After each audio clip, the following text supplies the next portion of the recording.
It's Amber. I just wanted to do a quick video about something that I have been thinking about lately and that I was going to actually post on the team page, but it got to be a little long, so I figured I'd just make a little video instead. But some things about social media that I noticed myself doing in the beginning that I still catch myself trying to do, but that I try to avoid a little bit. Some things about posting and some things about messaging. So first off, I want to say about your post. Like, say you're doing an opportunity post. I think it's important that we don't throw up a bunch of information on every single opportunity post. We tend to make a lot of opportunity posts that are like working from home, working from the pool, working from the zoo, things like that. I do those things daily. We tend to want to add on the end of that you can join as a distributor, you can do this too, it's only $99 and blah, blah, blah, blah, blah. But I think that it's more attractive to our followers if we're just simply showcasing our life. If we're just showing, this is what I'm doing today, I'm working from home or I'm working from the pool, this sure beats a 9 to 5, you know, things like that without going into the opportunity for them to join. They pretty much know that they can join because you've given that opportunity to them over and over. And we still want to give them that opportunity to reach out to us as far as joining. But we don't want to do it on every single post because it tends to get a little bit salesy that way. And we don't want to be salesy. That turns people off. We simply want to showcase our life and we want to show them something. We want to say just enough to intrigue them to make them want what we have. Like, we want to intrigue them to ask more questions and to want like that type of lifestyle.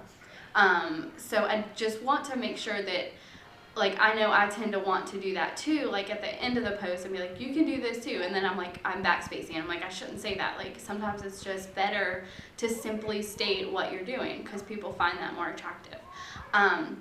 So that's one of the first things, and kind of the same thing with posting products. Like, sometimes I'll want to post a picture of me drinking my greens and I'm getting my 8 servings of fruits and vegetables in my smoothie this morning, so yummy. If you want to order greens too, it's only da-da-da-da-da, and tend to put in the price and how they can become a loyal customer, but it's just too much. We want to just make it look yummy. We want to make it look like you can easily get in your fruits and vegetables, but we don't want to give them a sales pitch on every single product post. Just show yourself as a real person, that you are working from home, that you're using these products. Just the same thing as if you got a coffee drink from Starbucks and you're like, yum, I got a coffee drink from Starbucks, and you know, what a great day.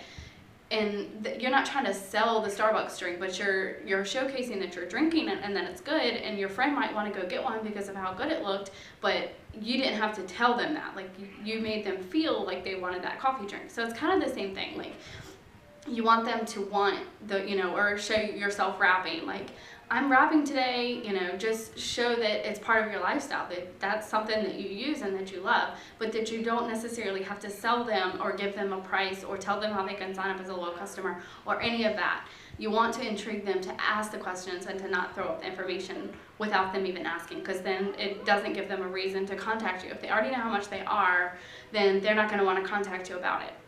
So just a couple things that I know I've done and that I find when I'm looking back on my posts that I find is not quite as attractive is the times where it's just like we're showcasing what we're doing and what we're using and making people want to come to us. So that's kind of the point. As far as messaging people, I've looked back on my messages before too and kind of noticed you get better response. The shorter, the more simple your messages are, whether you're contacting them or you're answering their questions. When I first started, oh my gosh, I went into like stories about the auto ship and the 3 months and the commitment. Like, those words shouldn't even be used. Like, don't use the word auto ship, don't use the word commitment. Just keep it as simple as you can. There's a good video from Jade Hooper that I absolutely love as far as signing loyal customers, and it's made a huge difference for me. So I can give you guys that link. I know I've shared it once before.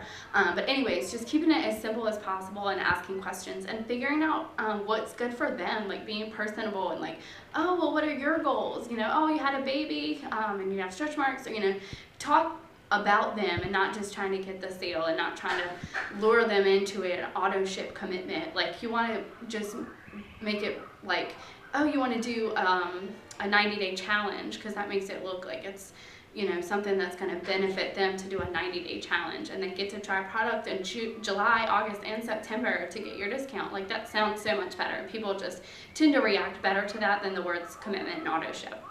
So just be real with how you talk to people, because you know, you don't want to message somebody something that you wouldn't say in real life. I think that's about it. I don't know if that was as much as I thought, but it was a lot typing it out. So anyways, I hope that helps a little bit, and I hope you guys have a great day. See you later.